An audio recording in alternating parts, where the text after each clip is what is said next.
It's the Hero Show. Welcome to the Hero Show, everybody. Starring the indispensable John Hersey and the irrepressible Andrew Bernstein. I am Andrew Bernstein, and you are indubitably John Hersey. So, how you doing this morning, John? I'm wonderful. How are you doing today, Andy? Oh man, I'm ready. I'm ready to ride or ready to fly. We have us a bona fide American legend to discuss today, and that is, of course, is the maybe the greatest test pilot of all time, the great Chuck Yeager, who passed away. Was it on Monday? I think. I think he passed away Yep. on Monday, right? Understood. Yep. Which ironically, John, December 7th, Pearl Harbor Day. Yeah. It's he was age 97, so and he was flying. I know a few months before that, so he must have been healthy, right up, until near the end. So, how fitting is it for him to pass away on Pearl Harbor Day because he was a World War II fighter pilot and an ace? How fitting is that? Yeah. And Pearl Harbor is one of the events that really made that happen. Of course, we'll talk about that. But, one interesting question is what would have happened if Pearl Harbor never happened and Yeager never became a pilot? It's certainly a possibility. Yeah, and yeah, yeah, true. It's always interesting speculation. What would have happened if the Nazis had won the war? Not a cheery topic to speculate on, but it's always fascinating, to speculate on these kind of counterfactuals. But yeah, then of course there's no way to know. If would Chuck Yeager have become a pilot? Would it become the test pilot, and the test pilot who broke the sound barrier? There's all kinds of interesting questions. Like one of the questions that occurred to me, John, is like, what are some of the qualities that Chuck Yeager had that made him into this superlative pilot? I mean, what separated him? A lot of these guys have courage and they can fly, but what kind of qualities did Yeager have? And of course, his experiences in World War II, we have to discuss that. Did that prepare him for his? I keep using the adjective that comes to my mind most often with Chuck Yeager is legendary. You know, that his experiences in World War II prepare him for his legendary career as a test pilot. I mean, there's all kinds of interesting questions here. Absolutely. Yeah. I mean, one of the most courageous men in history. And it's amazes me that with as dangerous a life as he lived, he nonetheless made it to 97 and was still flying so late in life. Just absolutely incredible. Yeah, What was he made of? it's yeah, yeah, the Man of Steel, right?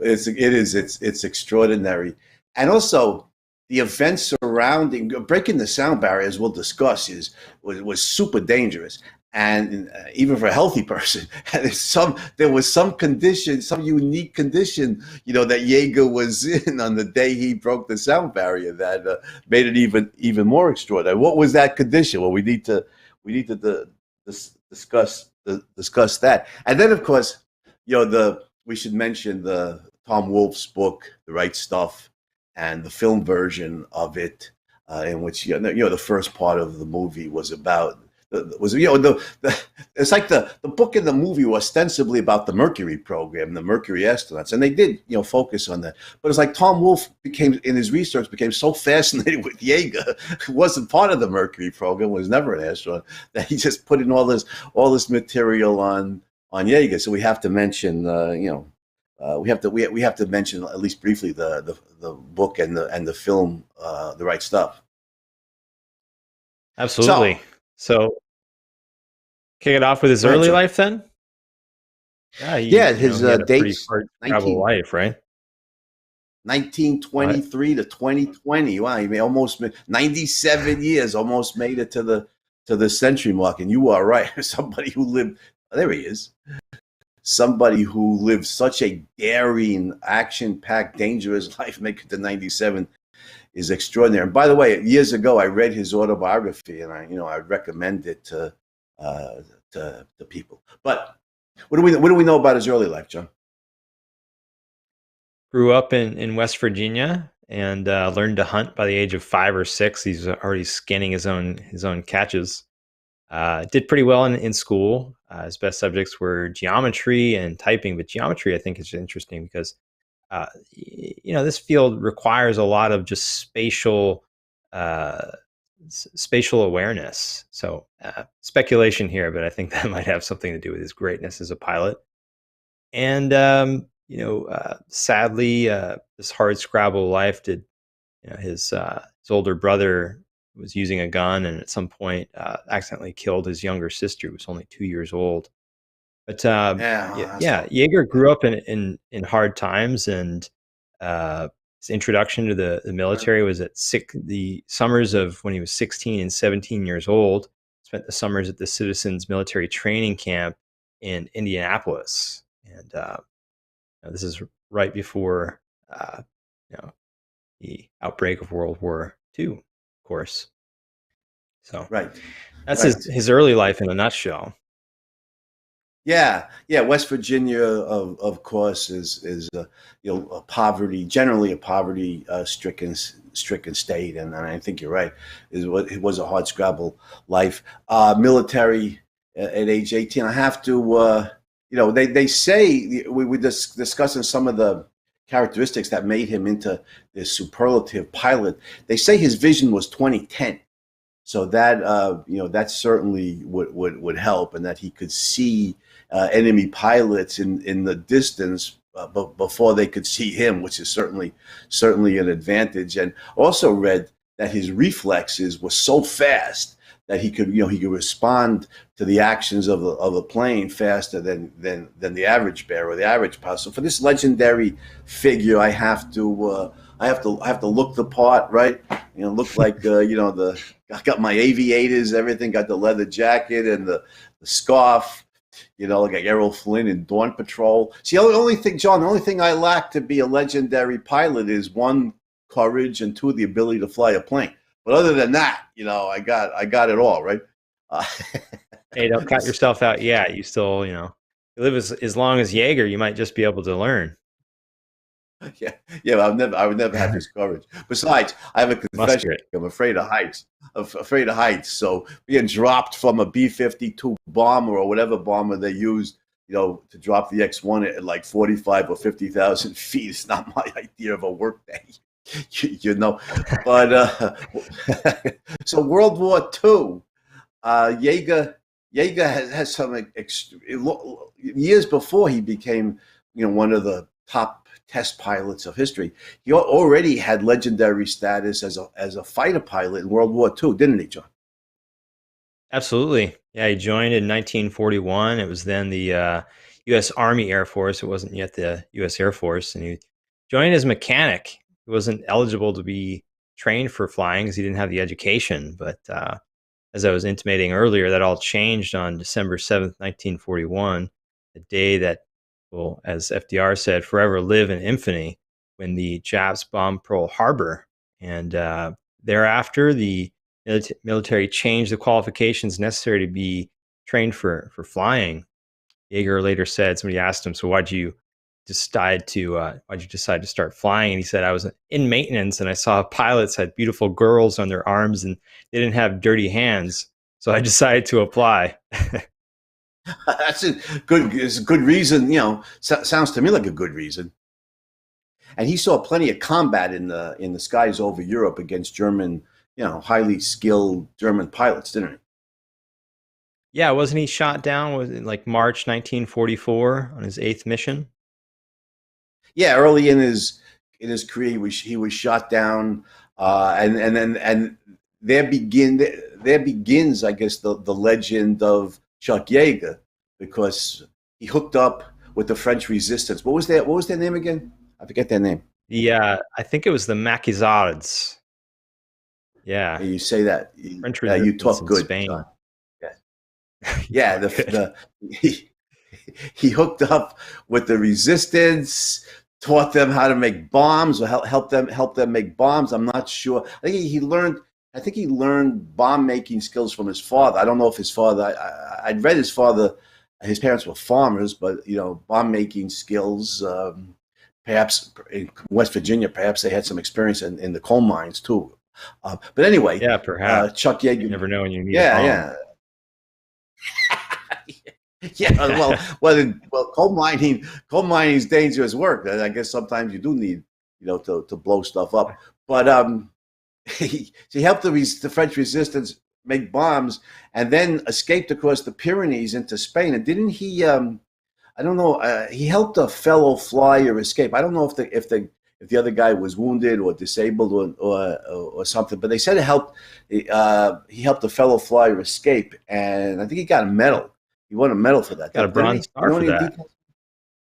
Yeah, What's that? he got a Bronze Star for helping Omar Pattison, who was a navigator, escape as well. And I do believe that Pattison was wounded. I know that Yeager himself parachuted into the woods, and he came out with a wounded leg and a wounded head, but nonetheless helped Pattison and helped the Maquisards build these bombs, and made it back to England. Yeah, when you land It's in, remarkable. I've never jumped out of a plane. I don't intend to, but I can imagine if you land in the woods, you're coming down through, thick foliage and branches and stuff. It could do a variety of damage, like said, in the Rocky films. So yeah, so he got made it back to England. Now, back then, the pilots who were shot down and were able to escape the clutches of the Nazis were known as evaders. I guess Mhm. because they were, evade and escape techniques were proficient, and they generally didn't permit those guys to fly again, because if they were shot down a second time, these guys knew something about the resistance, and so if they were Yeah. shot down a second time, if the Nazis captured and tortured them, it would put the resistance in harm's way. But according to what I've read, Yeager took it up personally with General Eisenhower, the Mhm. head of the head of Allied forces in Europe, and insisted, he was adamant that he be allowed to fly again, and that Eisenhower okayed it. You know any of the details of that? Because that's pretty brazen. You're Yeah. going. What was he, a lieutenant at this point? And go talk to the commander, the commander of all Allied forces in Europe. How did that work? You have Yeah. any details on that?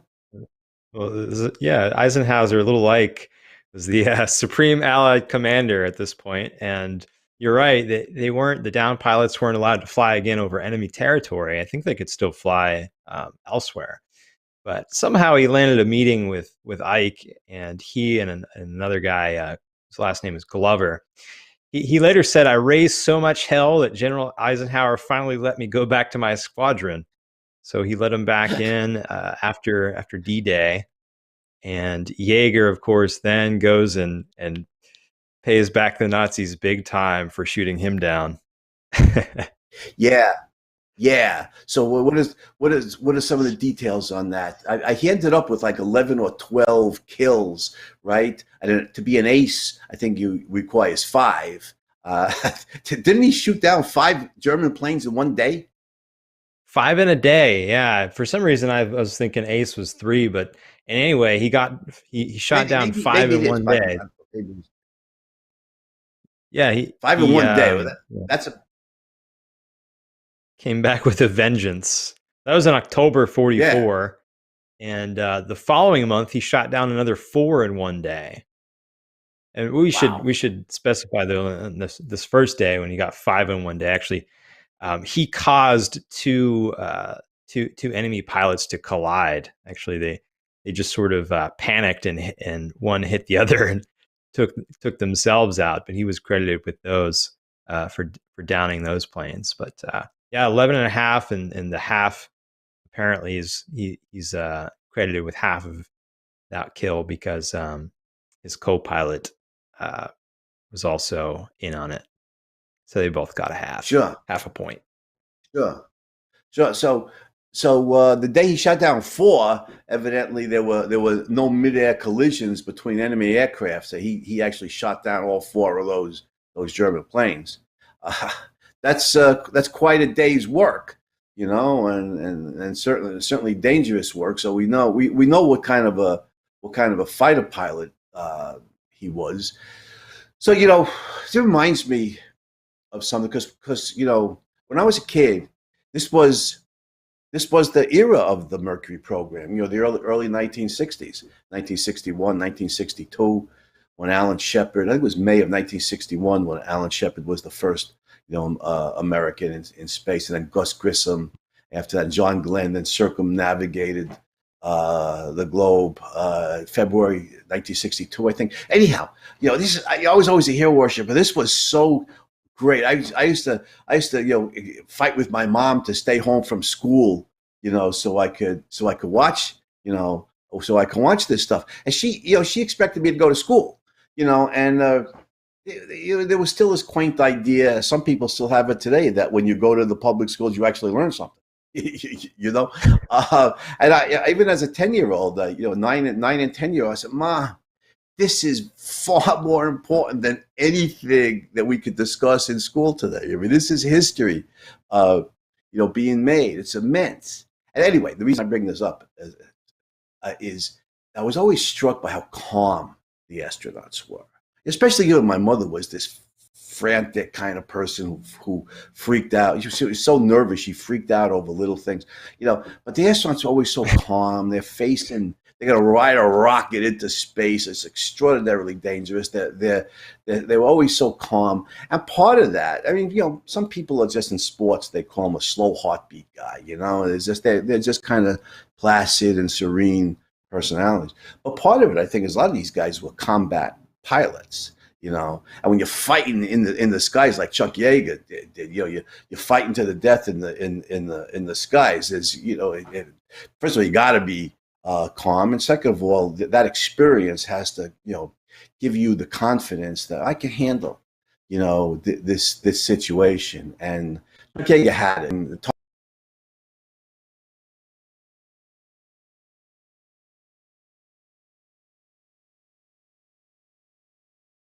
Elliot, we still live?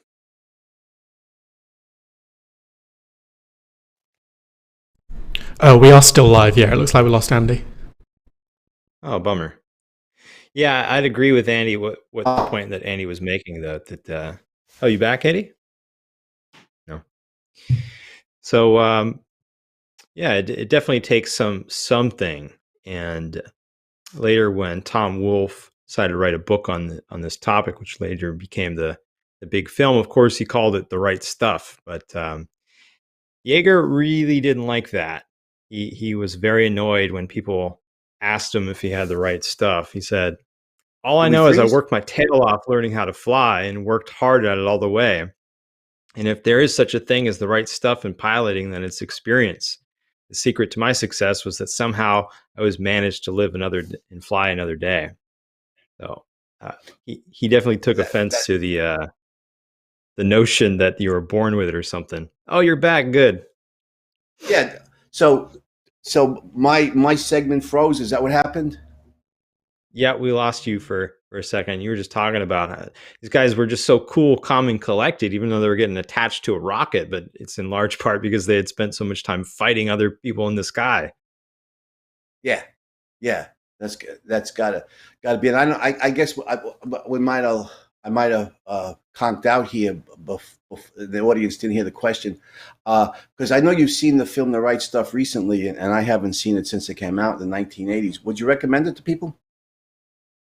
Yeah, it's a strange film because it's very long, 3 hours and 13 minutes, I think. And it starts, though, I mean, I definitely recommend it, but it starts with the Yeager story. And I guess it was supposed to be about the Mercury program, but I think you said actually that Wolf just became enamored of Yeager. And so there's this, about an hour of Yeager's story, and then it sort of switches subjects altogether and does so pretty humorously. So Right. I would recommend it. Yeah, definitely check it out.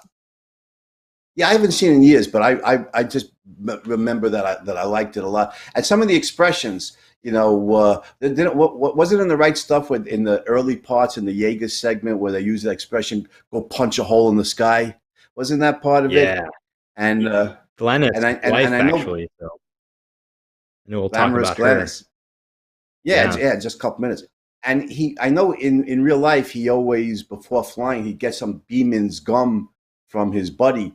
And I don't know if he was saying you got some Beemans or do you have some demons with a D? It sounded like demons, like they were You Yeah, know, that is but funny. Yeah, always. He didn't have his own gum. He'd always ask his friend, and it did sound like he's asking, "Hey, got any demons?" But yeah, I don't know if he we nicknamed the know. Beeman's. Yeah, Yep. I don't know if he nicknamed the Beeman's chewing gum, Beemans. If he nicknamed the demons or what. But anyway, it's just part of this. It's part of this whole test pilot, fighter pilot experience. You got the aviators, and you got the leather jacket and the scarf, and you have this kind of insouciant, insouciant cool, and Yeager had it in spades, and it certainly helped him achieve the single moment in his career, the singular moment for which he's best remembered, and that is being the first man to exceed Mach 1, right? And break the Yeah. sound And barrier. before we leave the That is movie, so though, we unique. should mention that Go Yeager ahead. actually appeared. You know this, right? He appeared in that movie. His little cameo, kind of an Easter egg role. Yeah, he was a bartender, right? Yeah. There was a bar. Yeah, I forget the original Pancho name of this. Yeah, Pancho there was a Barnes or something.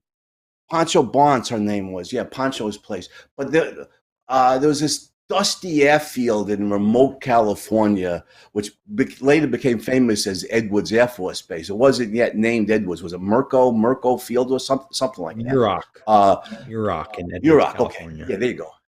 There you go. Yeah, Muroc, which later became Edwards. And this is where they did a lot of test pilot. This is where Yeager flew the X-1. Later became famous. When I was a kid, I can remember 1960s where they flew the X-15. And by the way, Neil Armstrong was one of the pilots who flew the X-15. But yeah, so there was a bar not far from there, run by a woman named Pancho Barnes, and the name of the place was Pancho's place. And yeah, in the film, The Right Stuff, yeah, you're right, John. Yeager, who was, let's see, he would have been 60, roughly 60 by then, does a cameo as a bartender at Pancho's place. What was his line about that? Why that was fitting and appropriate? Yeah, he said it was a fitting role because if you added it all up, he probably spent more time at that bar than he did in the air, which I find hard to believe. Yeah, part of the test pilot's persona. These guys are daredevils, and they're drinkers and carousers, and then they just have a very, very robust emotional life, yeah, robust, yeah, vigorous, and when you live that kind of dangerous life, where people die, test pilot life expectancy was not very long. I don't think it's so dangerous that you can see why these guys might be drinkers and hanging out in bars and carousing. Yet Yeager was married, and right. I mean, we know Yeager married young. What was his wife's name? Glennis. Glennis. And of course, came Yeager, but Glennis Dickhouse was her maiden name. That's right, Glennis Dickhouse, right?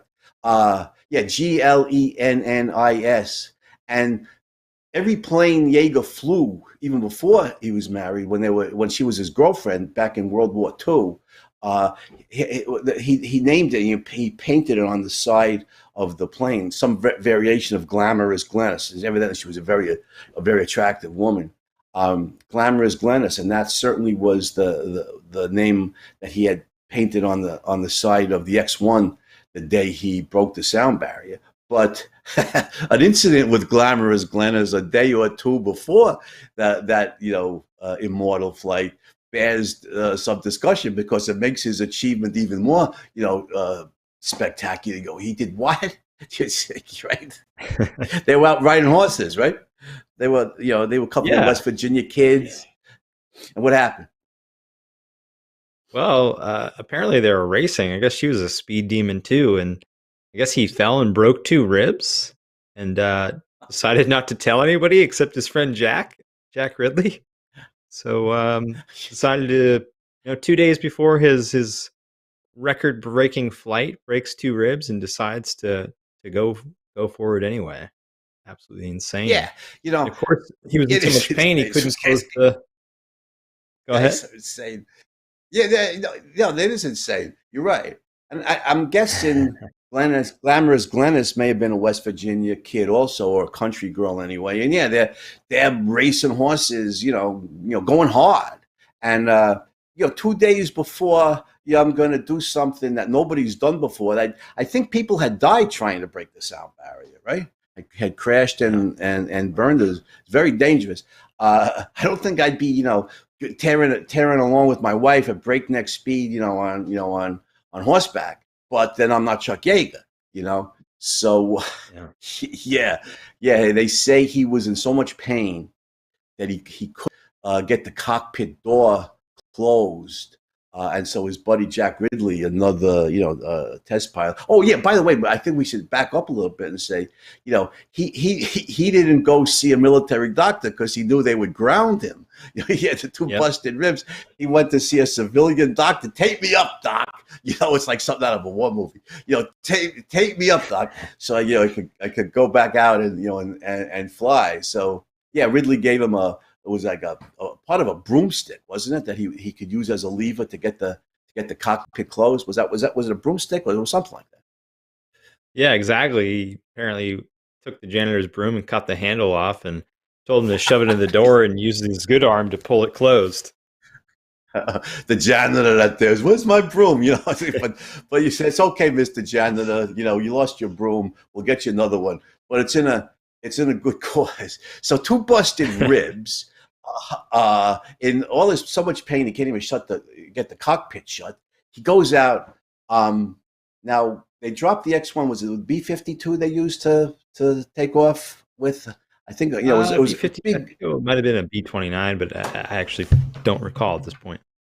Yeah, it's a detail. Well, and they drop. Yeah, it must have been the B-52. It's 1947. I don't know when the B-52s were first developed. I'm thinking years later, when I was a kid, like 1961 or something, they used the B-52 to drop the X-15. That's probably what I'm thinking. But some big old bomber, and they drop him the X-1 was that at like 45,000 feet or 50,000 feet or something, and then Chuck Yeager proceeds to do what nobody had been able to do before him, and that is he breaks Mach 1, right? He breaks the sound barrier. With two busted ribs, he does what other guys couldn't, top pilots couldn't do, or didn't do anyway, when they were healthy. And this is like, wait, I got to get my aviators back on for this. I mean, John, this is the stuff of legends, right?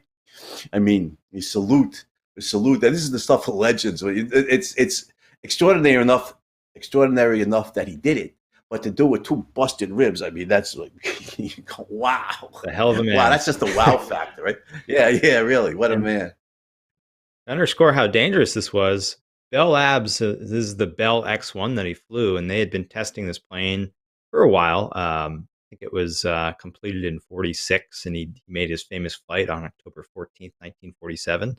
So they'd done some testing. They'd gone it up to Mach 0.82, so a little under the speed of sound.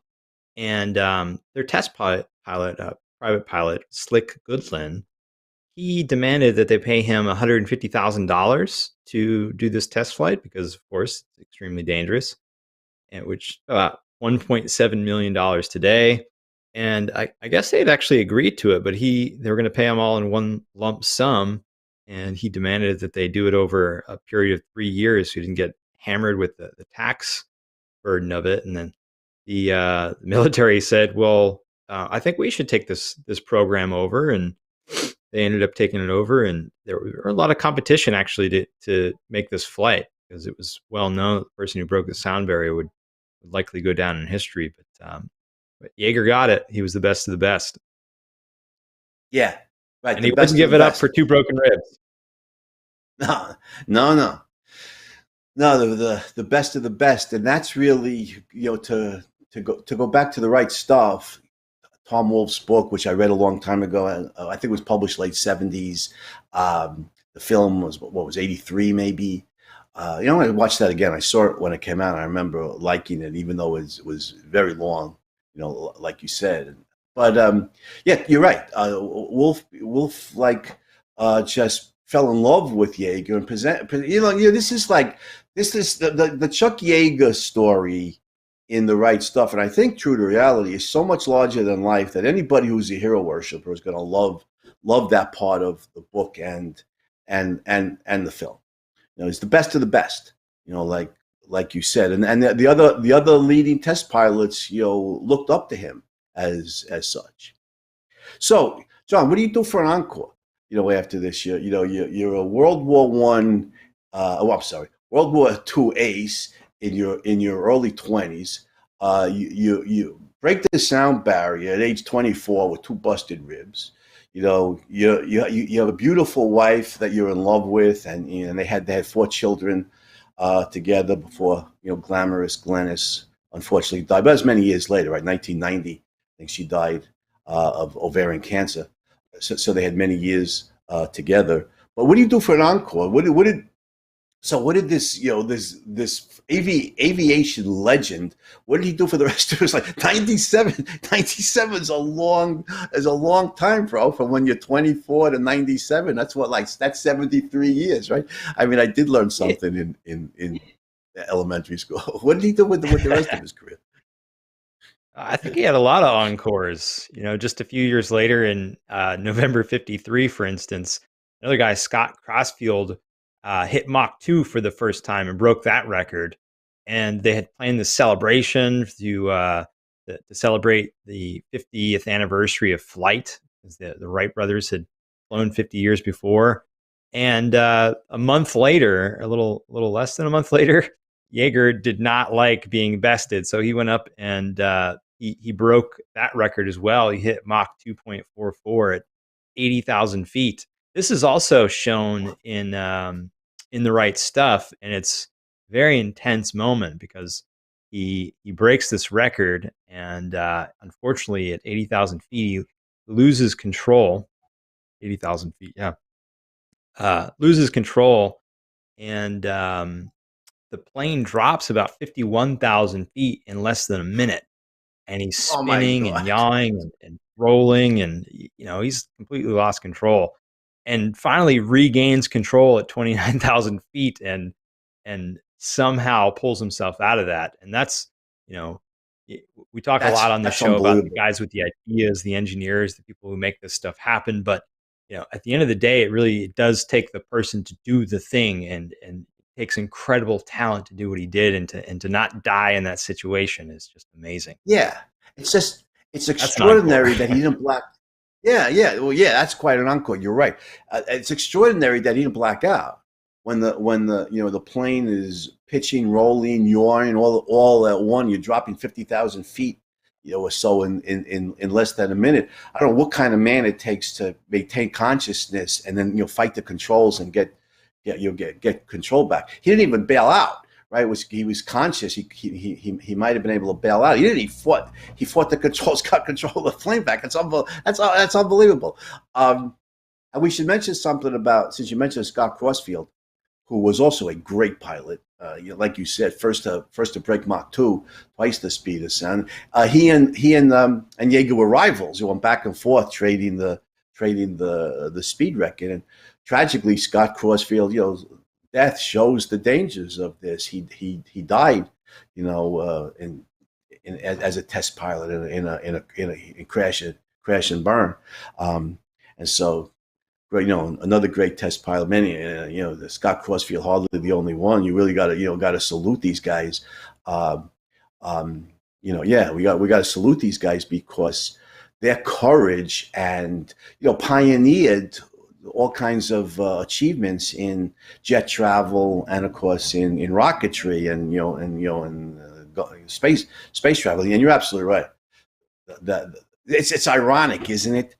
I don't know if Yeager even wanted to be part of the Mercury program. I know, he had questions about, because you're really not flying. You're strapped in the capsule. What did he call it? Spam in a can. You're not. It's not the same thing as flying. So I'm not sure Yeager even wanted to be part of the Mercury program, but he couldn't be an astronaut anyway because he didn't have he only had a high school education. and NASA took guys who were engineers. So can understand that, but you might want to have a guy who's like maybe one of the greatest pilots who ever lived. Too, you could always teach him engineering, and I'm sure Yeager already knew a lot about aviation engineering, working on the planes with the mechanics and stuff. I'm guessing he did. But be that as it may, yeah, this is the competition between Yeager and Crossfield certainly drove them both, and it's a great moment. I wonder if it spoiled the party, for Crossfield when Yeager broke his record before the party. I'm not sure, but these are real career. These are giants. These guys are giants who, in some cases lost their lives, to promote the future of aviation and ultimately space travel. Yeah, I think they certainly had some level of respect even between rivals because they understood what it took, and they knew that the other guy had done the work to get himself where he was. Yeah, I don't know if they were friendly rivals or not, but I know they were respectful. Maybe they were, but I know they were respectful rivals. Yeah, because you're risking your life out there. You got to do this under these such daunting conditions is extraordinary, and it's extraordinarily courageous. And Yeager went on, after that, after trading speed records with Scott Crossfield, above Mach 2, or twice the speed of sound. Yeager went on to stay in the military. He flew combat missions in Vietnam years later, didn't he? Yeah, he certainly did. So, but you were mentioning the astronauts, and although he wasn't one, didn't he? Wasn't he involved in training them at Edwards? He was the commander at Edwards at the training facility for the future astronauts. Yeah, no, who better to train pilots than Chuck Yeager? I if I remember correctly, Neil Armstrong flew at least once. With Yeager, and Armstrong, of course. Armstrong, and you got another movie I think I could recommend to you is First Man. The movie last year was the 50th anniversary of Apollo 11. The Eagle has landed, and First Man with Ryan Gosling as Neil Armstrong was very good. And Neil Armstrong was outstanding engineer, great test pilot, flew the X-15. At Edwards, and then of course the first man on the moon. Yeah, I'm pretty sure he flew at least one mission with Chuck Yeager under the Legends. We call him the Legend, right? Under the Legends tutelage. So yeah, I think he did at Edwards help train astronauts. He flew combat missions in Vietnam. He had to be mid to late 40s by that time. Trained fighter pilots. Finally 127 missions in Vietnam, flying the Martin B-57 light bombers, basically taking out enemy forces along the river. Yeah, right. Yeager with man, what a career! Went from fighter pilot to test pilot, back to combat pilot. Finally retires. His U.S. Air Force. Finally retires from the Air Force. Was it 1975? Was it? I think when he would have been 52, yep. and at some point wrote his autobiography, and then went out and gave lectures. I know he called it his hero job, right, or his hero work. I go out and give lectures, but it, presumably on what it takes, what the right stuff is, what it takes to do these kind of things, to be a hero. And who better to lecture on that, and be inspirational than Chuck Yeager. So he made a lot of money from his book and his hero job, and I think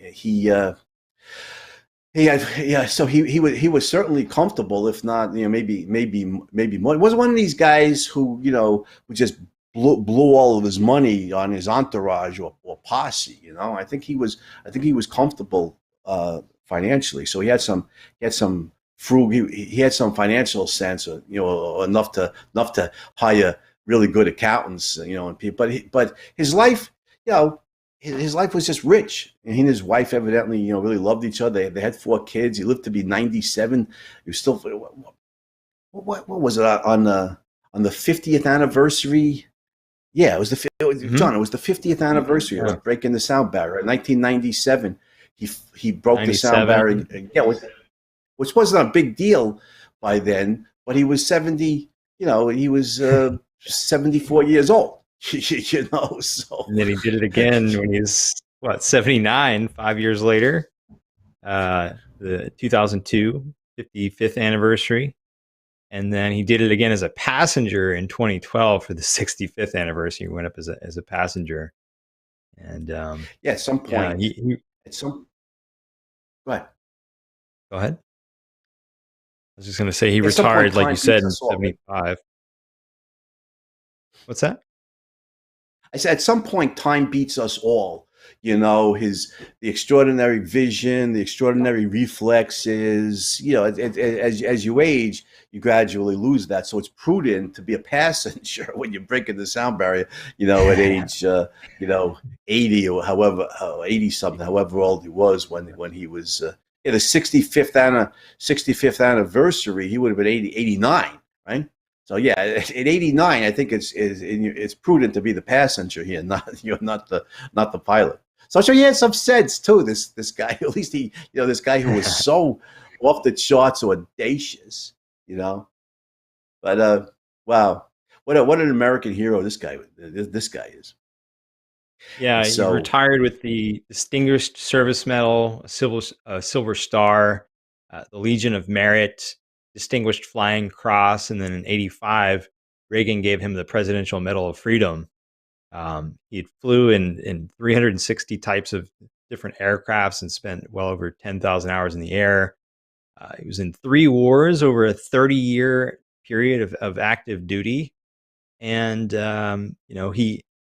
he actually really didn't like when people intimated that there was something called the right stuff, because he thought it meant, well, yeah, you're born with it. And of course, he had some advantages. That 2010 vision was a pretty great thing to have. But he said, I said this earlier, but I think it bears repeating. He said, all I know is I worked my tail off learning how to fly and worked hard at it all the way. There was such a thing as the right stuff in piloting than it is experience. Secret to my success was that somehow I always managed to live to fly another day. And that's, work, work, work. Like we spoke about with Frederick Douglass, his message was, if you want to be great at something, you've got to put in the work. And to excel at something, you have to love the doing. Howard Roark says in The Fountainhead, and I'm sure Chuck Yeager loved flying. Put in that kind of work and excel.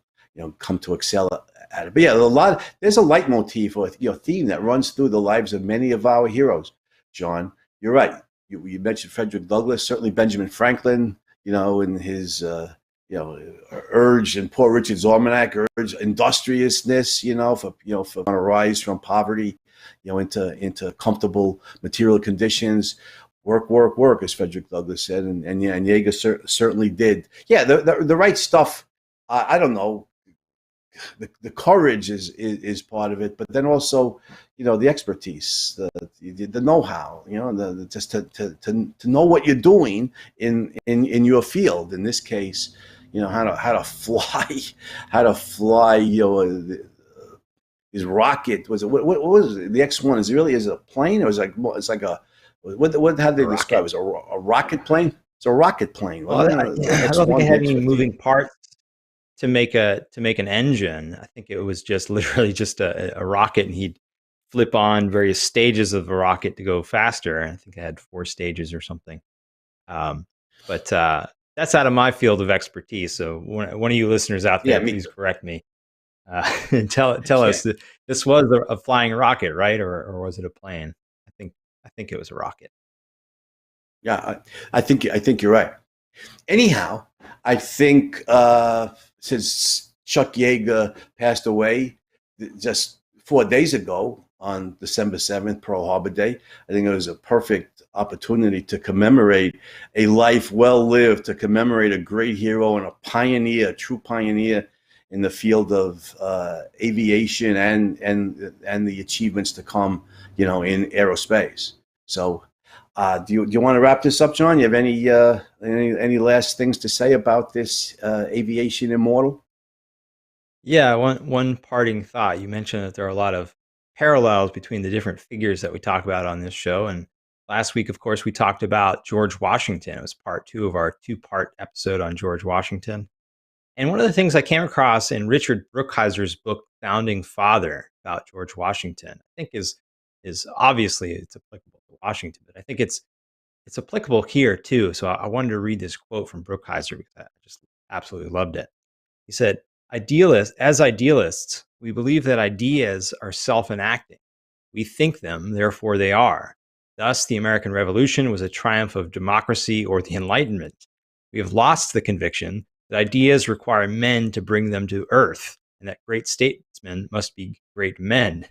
And to add to that, we've lost the conviction at times, at least, that the doers are important, but they really are. And this stuff couldn't have happened. The engineers couldn't have just created this thing and had it happen on its own. We needed somebody with the expertise in flying, and Yeager was that man.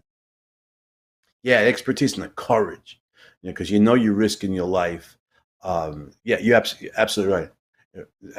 Absolutely right. And it's not an accident. I think my all-time favorite book, The Fountainhead, Howard Roggs, a brilliant architect, was a construction worker, right? I mean, he knew buildings literally from the ground up. He knew what it took for a building to be successful. He knew what it took for men to actually physically build the building. And I think that the philosophic point here is that we're Aristotelians. We're not Platonists, and we recognize that as Ayn Rand taught us in Atlas Shrugged brilliantly, the mind is mankind's means of survival, but we're an integration of mind and body, and those ideas, just like you said, that to be implemented in physical reality in order to sustain and promote human physical life as well as our intellectual life. This is where these are here are the doers. Here are Chuck Yeager. What an example of the physical doers, the guy that makes it the ideas and the engineering into a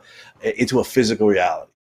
And and I hate to bring polemics into this, but I think it's worth expanding on that for just a second, because nowadays we have people like, what's his name, Daniel Markovits at Yale, who's just written a book called the Meritocracy Trap, and he's condemning essentially hard work and saying that there's this myth that hard work pays off in achievement and having a good life. And I beg to differ, and I think Yeager would beg to differ too. He was a very clear example of the fact that we need people of intense achievement, of intense dedication to the fields that they love, and that when we have those people, the whole race moves forward. We just progress as a species. And obviously, that's not the reason that people like Yeager go out and do the things they do. They do it because they love it. But merit is so important to pushing us forward and to sustaining our lives and improving them. So, John, if Professor Markovits is claiming that hard work doesn't pay off, or that it's not an ingredient in great success, I would just say, well, that's false. And first of all, there's a million counter examples you can give, of people who work their butt off in order to achieve excellence in a given field. There's even, there was a book written a few years ago, Daniel Coyle's book, The Talent Code, about when they talk about, 10,000 hours of what they call deep practice to gain mastery. So that's just rough and ready. Nobody knows exactly. But the old saw, that practice makes perfect. If it doesn't literally make perfect, practice makes mastery. Practice makes command. Hard work, whether you're playing a piano or you're gonna be an athlete in basketball or whatever, you're a scientist or you're a writer. It's a lot of sweat. The great Jerry Rice, one of the greatest NFL players in history, it was legendary for his 8 hours. Or there's these these profoundly deep and long and arduous physical workouts, talked about the sweat equity. You put in the sweat equity. So I don't know how anybody in their right mind could claim that hard work is not an ingredient to success. I can insult it, but I don't want to be insulting. It's the hero show. I just say that's a mistaken idea. And Frederick Douglass and Benjamin Franklin and a million other people who achieved at high levels, Chuck Yeager, they're absolutely right. So with that ode to hard work, and this was a fun episode, John. This because this kind of we talk about the intellectual heroes, and it's great because they really, Isaac Newton, really advance our knowledge and everything. But when you talk about breaking the sound barrier and being out there and risking your life, it just thrills the boy in you. Maybe the girl, in the women too. Because we discussed Amelia Earhart, right? Who would have been thrilled, certainly would have been thrilled. But it's just, because just want to get out and fly a plane, or do something daring, and it's just, it just ratchets up your audacity level. So John, I think I'm gonna wish you a more heroic day, a more audacious day, a more Chuck Yeager kind of day. And so I just want to say salute Chuck Yeager and all the heroes out there in the world and all the heroes yet to come. Have a more heroic day, everybody. You too, Andy. Thanks.